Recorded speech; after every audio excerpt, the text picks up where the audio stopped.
धर्म और आस्था से सराबोर माहौल में सागर के धर्म श्री बालाजी सरकार मंदिर परिसर में आयोजित 9 दिवसीय संगीतमय श्रीमद् शिव महापुराण कथा भक्ति महोत्सव श्रद्धालुओं को भक्ति के रंग में रंग रहा है। सन 2002 से संचालित श्री हनुमंत छाया ज्वेलर्स असली सोना कुशल कारीगरी सोने चांदी के विक्रेता मेडिकल कॉलेज के आगे दिल्ली रोड सागर। कथा के षष्ठम दिवस पर चित्रकूट धाम से पधारे बाल योगी संत पूज्य श्री सर्वेश्वरानंद सरस्वती जी महाराज के श्रीमुख से पार्थिव शिवलिंग की महिमा और भगवान शिव पार्वती विवाह का मनोहारी प्रसंग सुनाया गया। कथा के दौरान जैसे ही भगवान शिव और माता पार्वती के विवाह का प्रसंग आया, पूरा कथा पंडाल भक्तिमय वातावरण से गूंज उठा। श्रद्धालु कथा का रसपान करते हुए भाव विभोर नजर आए। भजनों और संगीतमयी प्रस्तुति के बीच भक्तों ने भगवान शिव और माता पार्वती के जयकारे लगाए। कथा व्यास बाल योगी संत श्री सर्वेश्वरानंद सरस्वती जी महाराज चित्रकूट धाम से पधारे हैं। उनके मुखारविंद से प्रवाहित हो रही शिव महापुराण की कथा श्रद्धालुओं के बीच आकर्षण का केंद्र बनी हुई है। कथा के माध्यम से भगवान शिव की महिमा, पार्थिव शिवलिंग के पूजन का महत्व और भगवान शिव पार्वती के दिव्य विवाह की कथा को विस्तार से बताया जा रहा है। छठे दिन के कथा में पार्वती शिवलिंग की महिमा का वर्णन करते हुए श्रद्धालुओं को भगवान शिव की आराधना और भक्ति के महत्व से परिचित कराया गया। इसके बाद शिव पार्वती विवाह का प्रसंग सुनकर भक्तों ने श्रद्धा और भक्ति के साथ कथा का आनंद लिया।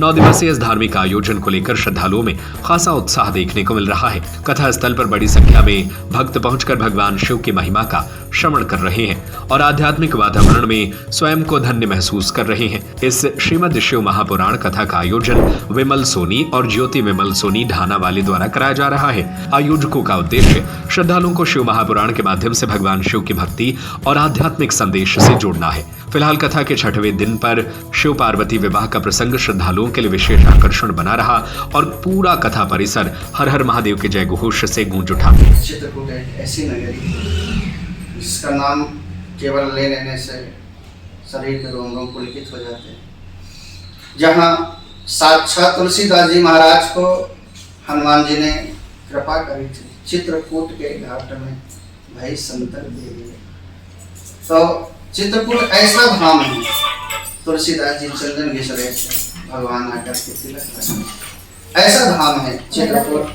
तो साक्षात जहाँ श्री रामचंद्र भगवान अपने परिकर को लेकर के विराजमान है, हनुमान जी साक्षात वहाँ विराजमान है। ऐसा चित्रकूट इतना पावन है। चित्रकूट सारे देश के संतों को मैं यहाँ से दंडवत प्रणाम करता हूँ आपके न्यूज चैनल के माध्यम से।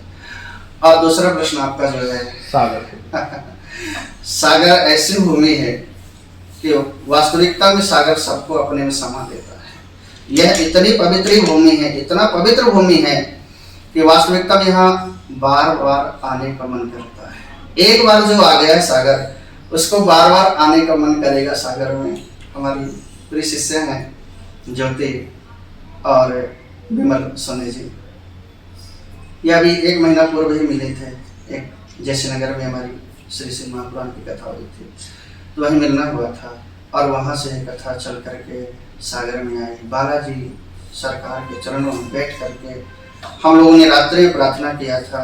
आज वह साकार हो रहा है। सागर की इस पावन भूमि को मैं प्रणाम करता हूँ और सच कहूँ तो सागर के जो मुझे भक्ति का माहौल दिखा, हमारी माताएं बहनें भाई बंधु लगे हुए हैं भक्ति में, लेकिन आज मैं युवान पीढ़ी को देख रहा हूँ सागर में। युवान पीढ़ी इतना भाव भक्ति में जुड़ी हुई है, इतना भाव भक्ति में जुड़ी हुई है, देख करके मेरा मन आह्लादित हो गया। जो हम करना चाह रहे थे वह हम सागर में आकर के प्रत्यक्ष देख रहे हैं। सागर जो है सब कुछ देने वाला है, सबको अपने में समा लेने वाला है। इसलिए सागर से मुझे बहुत लगाव हो गया, बहुत प्रेम हो गया है। स्वामी श्री पूज्य गुरुदेव भगवान रामेश्वरानंद सरस्वती के कृपा पात्र हैं। मैं बाल योगी शंकर हूँ और 18 पुराणों का वक्ता हूँ। संपूर्ण जगत में धर्म शास्त्र का प्रचार हो सके, हमारे सनातन धर्म का प्रचार हो सके, आने वाले पीढ़ी को, आने वाले युवाओं को ज़्यादा से ज़्यादा धर्म के रास्ते से जोड़ सके, यही जीवन का लक्ष्य है। धर्म से सबसे पहला सवाल है कि इस समय जो राजनीति और धर्म जो दिखाई दे रहा है, जो एक दूसरे में बिल्कुल मिल सा गया है, आपकी दृष्टि में क्या अलग अलग है, होना चाहिए? ये जो दिख रहा है वही ठीक है, ये क्या होना चाहिए धर्म का स्वरूप, ये धर्म क्या है? देखिए, धर्म जो है धर्मो रक्षते रक्षिता है। पहले राजनीति जो होती है वह धर्म नीति से चलती थी। राजनीति पहले स्वतंत्र नहीं थी। आज राजनीति जो है वह अपने अनुसार धर्म को भी चलाना चाह रही है। तो राजनीति धर्म से चलती है ना, तो वह धर्म नीति भी हो जाती है और राजनीति भी हो जाती है। इसलिए धर्म से श्रेष्ठ कुछ होता ही नहीं है। इसलिए पहले जब राजनीति होती थी तो धर्म गद्दी से आदेश लिया जाता था। इसलिए बड़े बड़े संत महात्मा जो हैं वह अपने प्रवचनों में देते हैं, बताते हैं कि हमें धर्म का सहारा लेकर के राजनीति करना है, क्योंकि राजनीति का भी मुख्य अंग जो है वह धर्म ही है। स्वतंत्रता से हम राजनीति अगर जो करेंगे धर्म का आश्रय छोड़ करके, तो वह धर्म राजनीति नहीं हो सकती, वह मनमाना आचरण केवल हो सकता है। मैं बहुत ज़्यादा प्रेम करता हूँ अपने देश से, सारे विश्व से बहुत ज़्यादा प्रेम करता हूँ। प्रकृति से मुझे बहुत लगाव है, गौ माता से बहुत ज़्यादा लगाव है, गायत्री और गीता से बहुत ज़्यादा लगाव है। और यह जो प्रकृति है, आजकल जिस तरह से पेड़ काटे जा रहे हैं, अभी आपने देखा कुछ समय पहले ही कोरोना जैसे महामारी आई थी, उस समय ऐसा लगता था कि सब कुछ सूना सूना है। छोटे छोटे सिलेंडर भी लोगों के पास में कमी पड़ गई थी। इसलिए मैं तो यही कहूँगा कि हर व्यक्ति जीवों से भी प्रेम करे और पेड़ पौधे से भी प्रेम करे, अपने प्रकृति से भी प्रेम करे और अपने सनातन से प्रेम करे, अपने गौ माता से प्रेम करे। मैं किसानों से भी कहूँगा कि आप हमारे दाता हो। किसानों से हम बहुत प्रेम करते हैं, क्योंकि जब वह खेतों में जाकर के हल चलाते हैं या खेती करते हैं या जाकर के परिश्रम करते हैं, तब जाकर के वह अन्नदाता जो उगाता है उससे हम कुछ प्राप्त कर सकते हैं। तो मैं किसानों से भी बहुत प्रेम करता हूँ, प्रकृति से भी बहुत प्रेम करता हूँ, गायत्री माता से भी बहुत प्रेम करता हूँ, और गीता से और सतियों से, संतों से और अपने देश से। मैं प्रभु कृपा से 18 पुराणों की कथा करता हूँ। तो भगवान ने जो वाणी कही है, भगवान ने जो पुरुषार्थ करने के लिए कहा है, कर्म करने के लिए भगवान ने कहा है, बिना कर्म के कुछ भी संभव नहीं है। तो आप इतने निष्ठा से कर्म करिए कि हर जीवों से प्रेम करिए और कर्म करके सफलता भी प्राप्त करिए। तो गौ माता, गीता, गायत्री, संत, नदियाँ, परमात्मा, धाम और सारा जगत। सच कहें तो बेटियों के बारे में हमारी माताएं, बहनें, बच्चियाँ सभी पूजनीय हैं और सदैव संत समाज और भक्त समाज सम्मान करता, क्योंकि हमारे देश में माताओं की पूजा की जाती है। नवरात्रियों में कन्याओं की पूजा की जाती है। जब उन बच्चों का हम पूजन कर रहे हैं, उनको गलत दृष्टि से देखने की हमारी अंदर चेतना कैसे आ जाती है? हमारे अंदर क्या हम ये भाव रखें कि किसी की भी माँ जा रही है, किसी की बेटी जा रही है, हम विचार रखें कि क्या वो हमारी माँ नहीं है, क्या वो हमारी बेटी नहीं है? जब अपने बेटी का भाव आ जाता, अपनी माँ का भाव आ जाता है, तो क्या हम कभी गलत चेष्टा उनसे करने के लिए सोचते हैं या हमारी आंखें दूषित होती नहीं होती हैं?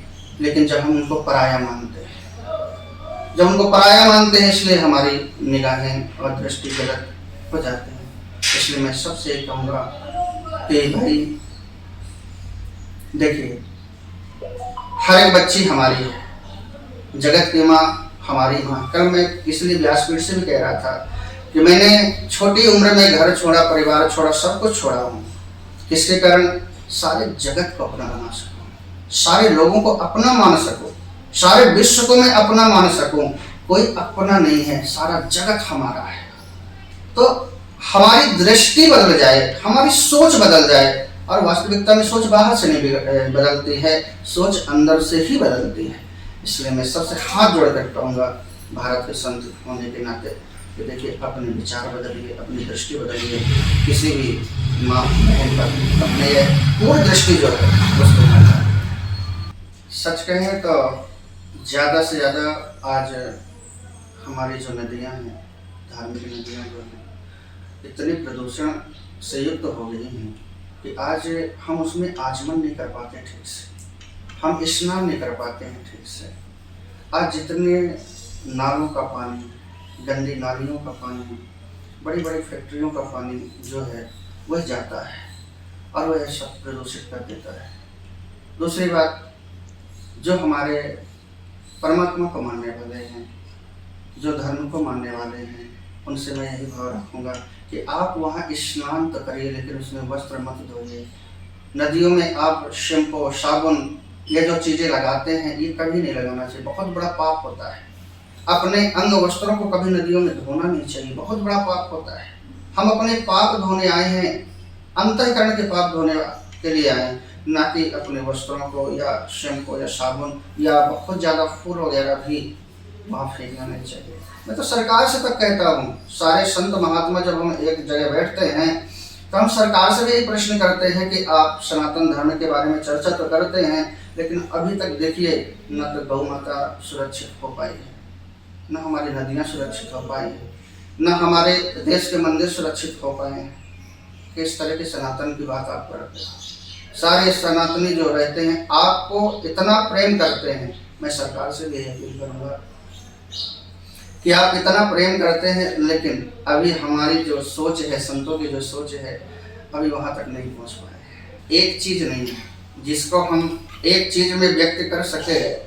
सनातन समग्र है, सनातन शाश्वत है, सनातन ही सब कुछ है।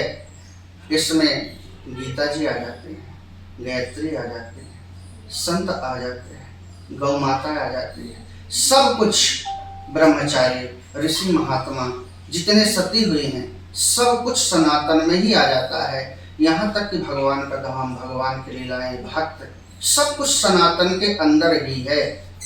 इसलिए सनातन जो है कोई एक चीज से जुड़ाव नहीं है कि केवल एक चीज से जुड़ाव ना। सनातन जो है कहता है संपूर्ण जगत मेरा ही है, सारा जगत मेरा है।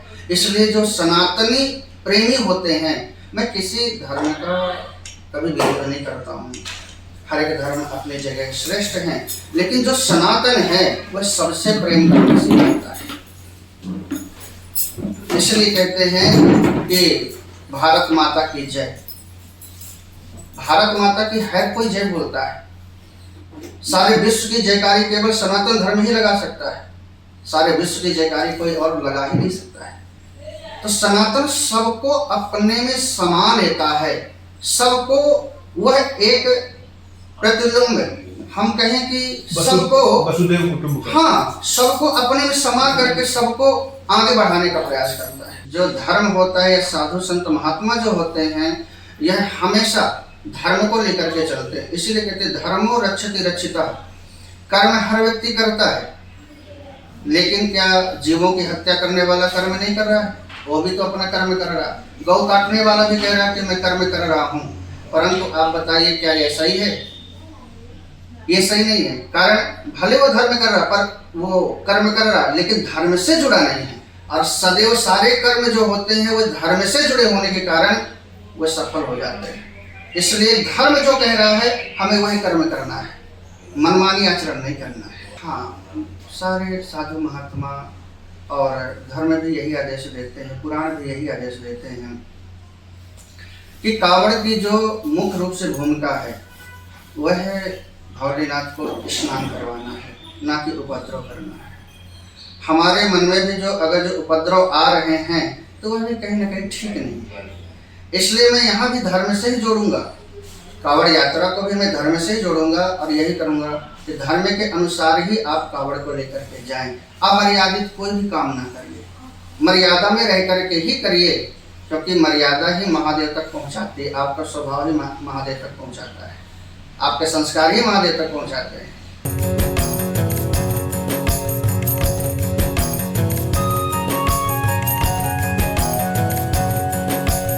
सरजू पटेल की रिपोर्ट। सन 2002 से संचालित श्री हनुमंत छाया ज्वेलर्स, असली सोना, कुशल कारीगरी, हंसमुख स्वागत, सोने चांदी के आभूषणों के निर्माता, हार एवं चूड़ी, वेंदी, गर्दन, पायलों की हजारों वैरायटियां एवं चांदी की मूर्तियां और बर्तन, राशि रत्नों के विक्रेता, एक बार हमारे शोरूम में अवश्य पधारें।